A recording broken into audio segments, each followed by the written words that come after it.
Hi all, PSC content hub Hridyam PSC ചാനലിൻ്റെ പുതിയൊരു വീഡിയോയിലേക്ക് എല്ലാവർക്കും സ്വാഗതം. അപ്പോൾ ഞാനിതൊരു ആഴ്ചയോളമായിട്ടാണ് നമ്മൾ ഈ ഒരു സംഭവം തുടങ്ങിയത്, ഈ ഒരു ചാനൽ തുടങ്ങിയത്. ഈ ചാനലിൽ നിങ്ങൾ നൽകിയ സപ്പോർട്ട്, വളരെ കുറച്ച് ദിവസം കൊണ്ട് നമുക്ക് കിട്ടിയ സബ്സ്ക്രൈബേഴ്സ്, ഇതിനൊക്കെ ഞാൻ നന്ദി പറയുകയാണ്. തുടർന്നും നിങ്ങളുടെ സഹകരണം ഞാൻ പ്രതീക്ഷിക്കുന്നു. അപ്പോൾ ഇന്നും നമ്മളൊരു പുതിയൊരു വീഡിയോ ആയിട്ടാണ് വന്നേക്കുന്നത്.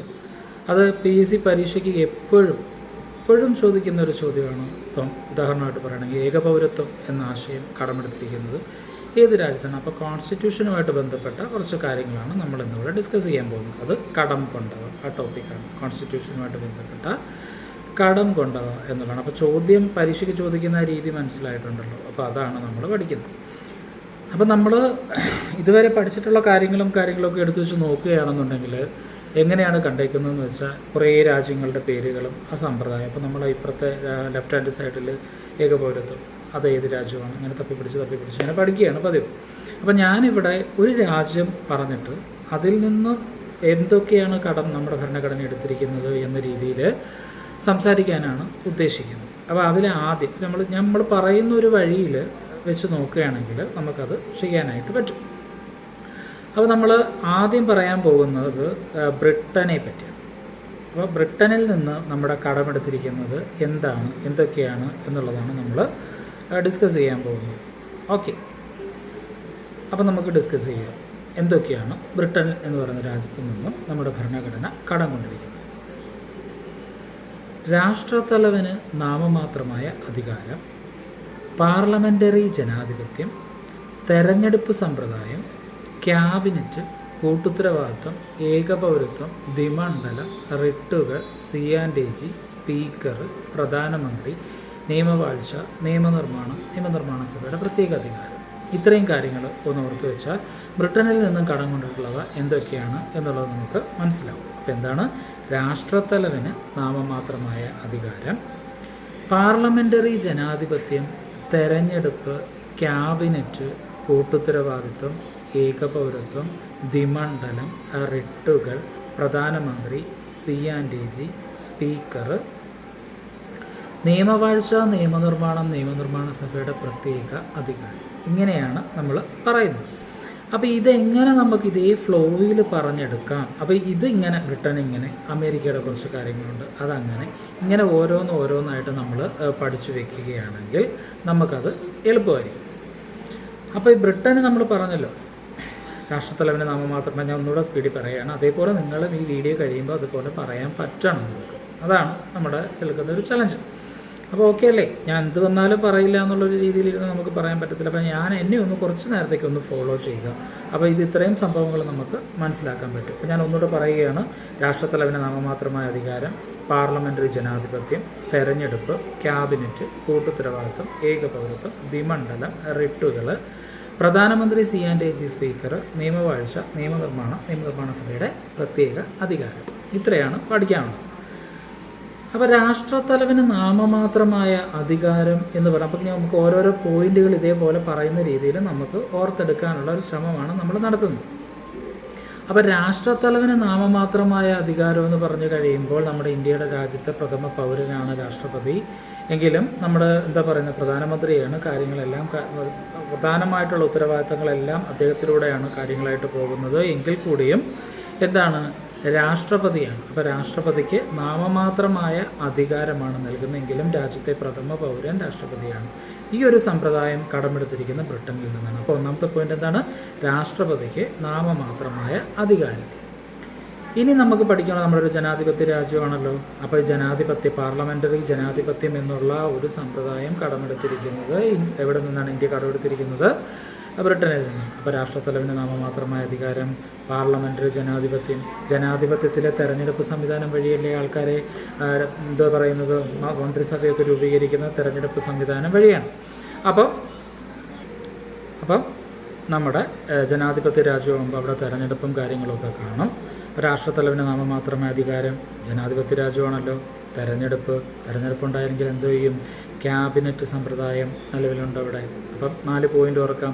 ഇനി ഈ തെരഞ്ഞെടുപ്പിൽ കൂടി എന്താണ് വന്നത്? ഒരേപോലെ 2 കക്ഷികൾ വന്നു കഴിഞ്ഞാൽ അവർ കൂട്ടുകക്ഷി മന്ത്രിസഭ രൂപീകരിക്കത്തില്ലേ? കൂട്ടുത്തരവാദിത്വം. അപ്പോൾ 5 പോയിന്റ് നമ്മൾ ഓർത്തു. എന്തുവാ? നമ്മുടെ രാജ്യത്തെ പ്രഥമ പൗരൻ രാഷ്ട്രപതിയാണ്. പക്ഷേ രാഷ്ട്രപതിക്ക് നാമമാത്രമായ അധികാരങ്ങളേ ഉള്ളൂ. അപ്പോൾ രാഷ്ട്രപതിക്ക് നാമമാത്രമായ അധികാരം. നമ്മുടെ ജനാധിപത്യ രാജ്യമാണ്, പാർലമെൻ്ററി ജനാധിപത്യം. ജനാധിപത്യ രാജ്യമാണെങ്കിൽ അവിടെ തെരഞ്ഞെടുപ്പ് കാണും. തെരഞ്ഞെടുപ്പ്, ക്യാബിനറ്റ് സമ്പ്രദായമുണ്ട്. പിന്നെന്താണ്? കൂട്ടുത്തരവാദിത്വം. മനസ്സിലായി? അപ്പോൾ 5 കാര്യങ്ങൾ വേഗം പറയാലോ. രാഷ്ട്രത്തലവന് നാമമാത്രമായ അധികാരം, പാർലമെൻ്ററി ജനാധിപത്യം, തെരഞ്ഞെടുപ്പ്, ക്യാബിനറ്റ്, കൂട്ടുത്തരവാദിത്വം. ഇനി ഒന്നെന്നാലോചിക്കുക. ഒന്നെന്നുള്ളതിന് എന്താണ് പറയുക? ഏക. അപ്പം ഏക പൗരത്വം. ഏക പൗരത്വം. ഇനി 2 ദ്വിമണ്ഡലം. 2 ദ്വിമണ്ഡലം. അപ്പം ഏക പൗരത്വം, ദ്വിമണ്ഡലം. 3 പറയേണ്ട. 3 അങ്ങനെ അവർക്ക് റിട്ടുകൾ. അപ്പം 1, 2, 3 ഏതൊക്കെ ചെയ്യും? ഏക പൗരത്വം, ദ്വിമണ്ഡലം, 3ക്ക് പകരം അപ്പോൾ റിട്ടുകൾ. ഏക പൗരത്വം, ദ്വിമണ്ഡലം, റിട്ടുകൾ. 8 നമുക്ക് പറഞ്ഞു നോക്കാം. രാഷ്ട്രത്തലവന് നാമമാത്രമായ അധികാരം, നമ്മുടെ ജനാധിപത്യ രാജ്യമാണ്, തെരഞ്ഞെടുപ്പ് സമ്പ്രദായം, ക്യാബിനറ്റ്, കൂട്ടുത്തരവാദിത്വം. മനസ്സിലായ? രാഷ്ട്രത്തലവന് നാമമാത്രമായ അധികാരം, പാർലമെൻ്ററി ജനാധിപത്യം, തെരഞ്ഞെടുപ്പ് സംവിധാനം, ക്യാബിനറ്റ് സമ്പ്രദായം, കൂട്ടുത്തരവാദിത്വം. 1 ഏക പൗരത്വം, 2 ദ്വിമണ്ഡലം, 3 റിട്ടുകൾ. ഓക്കെ അല്ലേ? അപ്പോൾ രാഷ്ട്രത്തലവന് നാമമാത്രമായ അധികാരം, പാർലമെൻ്ററി ജനാധിപത്യം, തെരഞ്ഞെടുപ്പ്, ക്യാബിനറ്റ് സമ്പ്രദായം, കൂട്ടുത്തരവാദിത്വം, ഏക പൗരത്വം, ദ്വിമണ്ഡലം, റിട്ടുകൾ. 8 നമ്മൾ പഠിച്ചു കഴിഞ്ഞു. ഇനി നമുക്ക് പ്രധാനമന്ത്രിയെ കാണണമെന്നും സംസാരിക്കണമെന്നും ജസ്റ്റ് ഒന്ന് ആലോചിച്ച് നോക്കിയേ. നമ്മുടെ പ്രധാനമന്ത്രി ആരായാലും, ഏത് കാലത്തെ പ്രധാനമന്ത്രിയായാലും നമുക്ക് പ്രധാനമന്ത്രിയെ കാണണം, സംസാരിക്കണം. ഓക്കെ ആണല്ലോ? അപ്പോൾ പ്രധാനമന്ത്രിയെ കാണണം. പ്രധാനമന്ത്രി ഒരെണ്ണമായി. കാണണം, സി ആൻഡ് ജി. സംസാരിക്കണം, സ്പീക്കർ. അപ്പോൾ പ്രധാനമന്ത്രി, സി ആൻഡ് ജി, സ്പീക്കർ. അപ്പോൾ ഇത് ഇത്രയും ബ്രിട്ടനിൽ നിന്നാണ്. അപ്പോൾ നമ്മളത്രയും പഠിച്ചല്ലോ. രാഷ്ട്രത്തലവന് നാമമാത്രമായ അധികാരം, തെരഞ്ഞെടുപ്പ് സമ്പ്രദായം. എൻ്റെ കൂടെ ഒന്ന് പറയാൻ ശ്രമിക്കണം കേട്ടോ. ഈ വീഡിയോ കാണുന്നതിൻ്റെ ഒപ്പം തന്നെ നിങ്ങളത് പറയാൻ നോക്കണം. രാഷ്ട്രത്തലവന് നാമമാത്രമായ അധികാരം, പാർലമെൻ്ററി ജനാധിപത്യം, തെരഞ്ഞെടുപ്പ്, ക്യാബിനറ്റ്, കൂട്ടുത്തരവാദിത്വം, ഏക പൗരത്വം, 2 ദ്വിമണ്ഡലം, 3 റിട്ടുകൾ. ഇനി പ്രധാനമന്ത്രി കാണണം, സംസാരിക്കണം. പ്രധാനമന്ത്രി, സി ആൻഡ് ജി, സ്പീക്കർ. ഇനി നിയമം വെച്ച് 3. നിയമനിർമ്മാണം, നിയമവാഴ്ച, നിയമനിർമ്മാണ സഭയുടെ പ്രത്യേക അധികാരം. നിയമനിർമ്മാണം, നിയമവാഴ്ച, നിയമനിർമ്മാണ സഭയുടെ പ്രത്യേക അധികാരം. ഇത്രയും പഠിച്ച ബ്രിട്ടൻ ഓക്കെ. അപ്പോൾ നമുക്ക് എല്ലാം കൂടെ ഒന്ന് സ്പീഡിൽ എൻ്റെ കൂടെ ഒന്ന് പറഞ്ഞ് സെറ്റാക്കി. രാഷ്ട്രത്തലവന് നാമമാത്രമായ അധികാരം, ജനാധിപത്യം, ക്യാബിനറ്റ്, തെരഞ്ഞെടുപ്പ് സമ്പ്രദായം, ക്യാബിനറ്റ്, കൂട്ടുത്തരവാദിത്വം, ഏക പൗരത്വം, ദ്വിമണ്ഡലം, റിട്ടുകൾ, പ്രധാനമന്ത്രി, സി ആൻഡ് ജി, സ്പീക്കർ, നിയമവാഴ്ച, നിയമനിർമ്മാണ സഭയുടെ പ്രത്യേക അധികാരം. സെറ്റല്ലേ? ഒന്നുകൂടെ. രാഷ്ട്രത്തലവന് നാമമാത്രമായ അധികാരം, ജനാധിപത്യം, തെരഞ്ഞെടുപ്പ് സമ്പ്രദായം, ക്യാബിനറ്റ്, കൂട്ടുത്തരവാദിത്വം, ഏക പൗരത്വം, ദ്വിമണ്ഡലം, റിട്ടുകൾ, പ്രധാനമന്ത്രി, സി ആൻഡ് ജി, സ്പീക്കർ, നിയമവാഴ്ച, നിയമനിർമ്മാണ സഭയുടെ പ്രത്യേക അധികാരം. ഇത്രയും സംഭവം ഇവിടുന്ന് കണ്ടെടുത്തതാണ്, ബ്രിട്ടനിൽ നിന്ന് കണ്ടെടുത്തതാണ്. സെറ്റായെന്ന് വിചാരിക്കുന്നു. ഓക്കെ അല്ലേ? അപ്പം അത് നോക്കുക. ഇനി അടുത്ത 1935 government of India act. 1935 government of India act. 1935 government of India ആക്ടിൽ നിന്ന് കടമെടുത്തിട്ടുള്ളത് ഫെഡറൽ സംവിധാനം. പക്ഷെ ഒരു പോയിന്റ് ആലോചിക്കണം. ശക്തമായ കേന്ദ്രത്തോടു കൂടിയ ഫെഡറൽ സംവിധാനം കടമെടുത്തിരിക്കുന്നത് കാനഡയിൽ നിന്നാണ്. ഫെഡറൽ സംവിധാനം എന്ന് മാത്രം ചോദിച്ചാൽ 1935 ഗവൺമെൻറ് ഓഫ് ഇന്ത്യ ആക്ട് ശക്തമായ കേന്ദ്രത്തോടു കൂടിയ ഫെഡറൽ സംവിധാനം എന്ന് പറഞ്ഞു കഴിഞ്ഞാൽ അത് കാനഡ. ഇപ്പം നമ്മൾ ഫെഡറൽ സംവിധാനം, ഫെഡറൽ ജുഡീഷ്യറിയുടെ പവർ. ഇപ്പോൾ ഫെഡറൽ സംവിധാനം, ഫെഡറൽ ജുഡീഷ്യറിയുടെ പവർ, പിന്നെന്താണ്? PSC, emergency, governor. ഇത് ഇത്രയും 1935 ഗവൺമെൻറ് ഓഫ് ഇന്ത്യ ആക്ടിൽ നിന്നാണ്. ഇതൊക്കെയാണ് ഫെഡറൽ സംവിധാനം. ശക്തമായ കേന്ദ്രത്തോടുകൂടിയ ഫെഡറൽ സംവിധാനം കാനഡ. ഫെഡറൽ സംവിധാനം, ഫെഡറൽ ജുഡീഷ്യറിയുടെ പവർ, PSC, എമർജൻസി, ഗവർണർ. അപ്പോൾ ഈ ഫെഡറൽ സംവിധാനം ഓർത്ത് വയ്ക്കുക, ഫെഡറൽ ജുഡീഷ്യറിയുടെ പവർ ഓർത്ത് വയ്ക്കുക. അപ്പോൾ 1935 ഗവൺമെൻറ് ഓഫ് ഇന്ത്യ ആക്ട് എന്ന് പറയുന്ന ഫെഡറൽ ബാങ്കിനെ ഒന്ന് ഓർത്ത് വെച്ചാൽ ഫെഡറൽ സംവിധാനവും ഫെഡറൽ ജുഡീഷ്യറിയുടെ പവറും നമുക്ക് 2 കിട്ടും.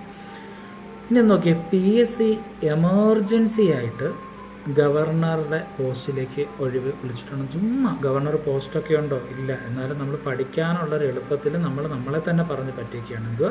PSC എമർജൻസി ആയിട്ട് ഗവർണറുടെ പോസ്റ്റിലേക്ക് ആപ്ലിക്കേഷൻ വിളിച്ചിട്ടുണ്ട് എന്നുള്ളൊരു സെൻറ്റൻസ് ഓർത്ത് കഴിഞ്ഞാൽ ഈ ഒരു 3 കൂടി കിട്ടി. PSC, എമർജൻസി, പിന്നെന്തോന്നാണ്? ഗവർണർ. അപ്പോൾ ഫെഡറൽ സംവിധാനം അപ്പം തലയിൽ ഓർമ്മ വരണം. ശക്തമായ കേന്ദ്രത്തോടു കൂടിയ ഫെഡറൽ സംവിധാനം കാനഡയാണ്. ഫെഡറൽ സംവിധാനം, ഫെഡറൽ ജുഡീഷ്യറിയുടെ പവർ. പിന്നെ എന്ത് പറയുക, PSC എമർജൻസി ആയിട്ട് ഗവർണറുടെ പോസ്റ്റിലേക്ക് വിളിച്ചു. PSC emergency governor 1935 government of India act. Okay, ഇനി ജർമ്മനിയാണ്. അടിയന്തര സമയത്ത് മൗലിക അവകാശങ്ങൾ റദ്ദ് ചെയ്യുന്നത്. അടിയന്തര സമയത്ത് മൗലിക അവകാശങ്ങൾ റദ്ദു ചെയ്യുന്നതിനെ സംബന്ധിച്ചിട്ടുള്ള കാര്യങ്ങൾ എന്താണ് ചെയ്യുന്നത്, റദ്ദു ചെയ്യണോ എന്നുള്ള സംഭവങ്ങൾ മനസ്സിലായോ? അപ്പോൾ അടിയന്തരാവസ്ഥ കാലത്ത് മൗലിക അവകാശങ്ങൾ റദ്ദു ചെയ്യുക, അത് ജർമ്മനിയിൽ നിന്നാണ് കടമെടുത്തിരിക്കുന്നത്. മനസ്സിലായോ? അടിയന്തരാവസ്ഥ കാലത്ത് മൗലിക അവകാശങ്ങൾ റദ്ദു ചെയ്യുന്നതിനെ സംബന്ധിച്ചിട്ടുള്ളത് എവിടെ നിന്നാണ് എടുത്തേക്കുന്നത്? ജർമ്മനിയിൽ നിന്നാണ് എടുത്തേക്കുന്നത്. മനസ്സിലായോ? ജപ്പാൻ നിയമ നടപടികൾ കൈക്കൊണ്ടിരിക്കുന്നു. ജപ്പാൻ നിയമ നടപടികൾ കൈക്കൊണ്ടിരിക്കുന്നു. അപ്പോൾ അടിയന്തരാവസ്ഥ കാലത്ത് മൗലികാവകാശങ്ങൾ റദ്ദു ചെയ്യുന്നതിനെ പറ്റിയിട്ടുള്ളത് കടമെടുത്തിരിക്കുന്ന ജർമ്മനിയിൽ നിന്നാണ്. അടുത്ത Japan procedure established by law, നിയമ നടപടികൾ കൈക്കൊണ്ടിരിക്കുന്നു എന്നുള്ള സമ്പ്രദായം കടമെടുത്തിരിക്കുന്നത് എവിടെ നിന്നാണ് കടമെടുത്തിരിക്കുന്നത്? പറഞ്ഞേ. ജർമ്മനിയിൽ നിന്നാണ്. പ്രൊസീജിയർ എസ്റ്റാബ്ലിഷ്ഡ്, നിയമ നടപടികൾ കൈക്കൊണ്ടിരിക്കുന്നു ജപ്പാനിൽ നിന്ന്. പിന്നെന്തുവാ, അടിയന്തരാവസ്ഥ കാലത്ത് മൗലികാവകാശങ്ങൾ റദ്ദു ചെയ്യുന്നതിനെ പറ്റിയിട്ടുള്ള അത് കടമെടുത്തിരിക്കുന്നത് ജർമ്മനിയിൽ നിന്നും ആണ്. ഓക്കെ ആണല്ലോ? അപ്പോൾ ഒന്ന് ഓർത്ത് വെച്ചേക്കും. ഇപ്പോൾ ബ്രിട്ടനായി 1935 ഗവൺമെൻറ് ഓഫ് ഇന്ത്യ ആക്റ്റായി, ജർമ്മനിയായി, ജപ്പാനായി. ഇനി റഷ്യയെ പറ്റിയാണ്. റഷ്യ മൗലിക കടമകൾ,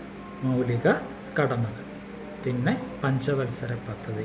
മൗലിക കടമ അവകാശവും തമ്മിൽ, കടമകൾ നമ്മൾ ചെയ്തു കൊടുക്കേണ്ട കാര്യങ്ങളും അവകാശങ്ങൾ നമുക്ക് എൻജോയ് ചെയ്യാൻ പറ്റുന്ന കാര്യമാണ്. നമുക്ക് നേടിയെടുക്കേണ്ടുന്ന കാര്യങ്ങളാണ് നമ്മുടെ റൈറ്റുകൾ, അവകാശങ്ങൾ. അപ്പം കടമ എന്ന് പറയുന്നത് നമ്മൾ ചെയ്തു കൊടുക്കേണ്ടത്. അപ്പോൾ അവകാശമാണെന്ന് കൂടി ചെന്ന് കഴിഞ്ഞാൽ വാങ്ങിക്കും ഇതൊക്കെയാണെന്നുള്ളത്. അപ്പോൾ മൗലിക അവകാശങ്ങൾ അമേരിക്ക, അവകാശം അമേരിക്ക നമുക്ക് പഠിക്കാം. ഇത് മറ്റേ ബ്രിട്ടനൊക്കെ പറഞ്ഞ പോലെ തന്നെ പഠിക്കാനുണ്ട്. അതവിടെ നിൽക്കട്ടെ. ഇപ്പം കടമ കൈക്കൊണ്ടിരിക്കുന്നത് ഇവിടെ നിന്നാണ്? റഷ്യയിൽ നിന്നാണ്. അപ്പോൾ അവകാശങ്ങൾക്ക് ഭയങ്കര തിരക്കോടെ നമ്മൾ ചെന്ന് പിടിക്കുമ്പോൾ കടമയ്ക്ക് യാതൊരു റഷ്യവും ഇല്ലാതാണ് നമ്മൾ ചെയ്യുന്നത്. നമ്മളത് മുറ്റടിക്കണം, അല്ലെങ്കിൽ അങ്ങനെയൊക്കെയുള്ള കാര്യങ്ങളൊക്കെ നമ്മുടെ കടമയാണ്. അപ്പോൾ അങ്ങനെയൊക്കെയുള്ള കാര്യങ്ങൾ പഠിക്കുക, കാര്യങ്ങൾ അങ്ങനെയൊക്കെ നമ്മൾ ചെയ്യേണ്ടതായിട്ടുള്ള കാര്യങ്ങൾ നമ്മുടെ യാതൊരു റഷ്യവും ഇല്ലാതെ ചെയ്യും. അപ്പോൾ കടമകൾ റഷ്യ ഇല്ലാതെ ചെയ്യുന്നു, റഷ്യയിൽ നിന്ന്. മനസ്സിലായി? മൗലിക കടമകൾ കടമെടുത്തിരിക്കുന്നത് റഷ്യയിൽ നിന്നാണ്. പിന്നെ കടമെടുത്തിന് അഥവാ ചെയ്യാമെന്ന് വെച്ചാലോ, ഈ കടമകൾ ചെയ്യണമെന്ന് വെച്ചാലോ, അത് നമ്മൾ പഞ്ചവത്സര പദ്ധതി പോലെ ഇങ്ങനെ അഴിച്ചായിരിക്കും ചെയ്തുകൊണ്ട് തീർക്കുക. അപ്പം പഞ്ചവത്സര പദ്ധതികളും കടമകളും എവിടെ നിന്നാണ്? റഷ്യയിൽ നിന്നാണ്. കടമകൾ യാതൊരു റഷ്യവുമില്ലാതെ പഞ്ചവത്സര പദ്ധതി പോലെ നമ്മൾ ചെയ്തു തീർക്കും. അപ്പോൾ കടമകൾ, പഞ്ചവത്സര പദ്ധതികൾ, റഷ്യൊന്നുമില്ലാതെ റഷ്യ. ഓക്കെയാണോ? അപ്പം നമ്മൾ ഇത്രയും പറഞ്ഞ കാര്യങ്ങൾ നമുക്ക് ഒന്നുകൂടെ ഒന്ന് പറഞ്ഞിട്ട് ഈ വീഡിയോ നിർത്തി. ഇനി കുറച്ച് കാര്യങ്ങളുണ്ട്. കാനഡയുണ്ട്, അമേരിക്കയുണ്ട്. അതൊക്കെ നമുക്ക് ഇതേപോലെ ഇപ്പോൾ ഒരൊറ്റ അടിക്ക് പറഞ്ഞു കഴിഞ്ഞാൽ ഇത് ഒരുപാട് ലെങ്തി ആയിപ്പോൾ. അപ്പോൾ നമ്മൾ ഈ പറഞ്ഞ സംഭവങ്ങൾ ഇതെല്ലാം കൂടെ ഒരു വട്ടം കൂടി പറഞ്ഞ് നിർത്തുകയാണ്. അപ്പോൾ 1935 government of India act, federal സംവിധാനം, federal judiciary power, PSC emergency governor. അപ്പോൾ ഞാൻ ഈ പറയുന്ന രീതിയിൽ നമ്മൾ ഈ വീഡിയോ ഒന്ന് കാണുക. ഈ പറയുന്ന രീതിയിൽ തന്നെ നിങ്ങൾക്കും ഈ വീഡിയോ കഴിയുമ്പോഴേക്കും പറഞ്ഞു തീർക്കാൻ പറ്റണം.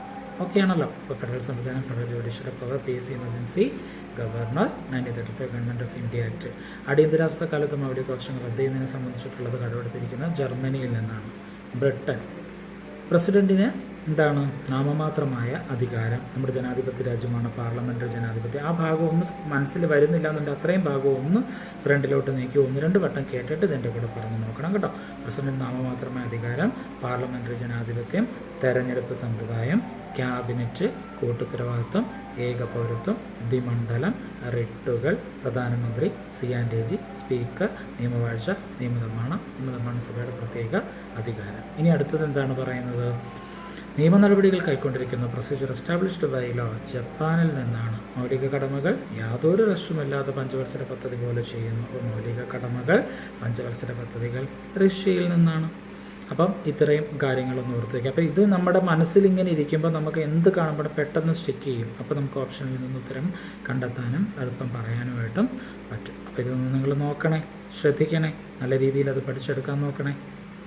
അപ്പോൾ ഞാൻ പുതിയൊരു വീഡിയോ ആയിട്ട് വീണ്ടും വരാം. അപ്പോൾ നമ്മുടെ വീഡിയോ ഇപ്പോൾ നമുക്ക് തന്നിരിക്കുന്ന സപ്പോർട്ട് പോലെ തന്നെ നിങ്ങൾ മുമ്പോട്ട് പോയിക്കൊള്ളുക.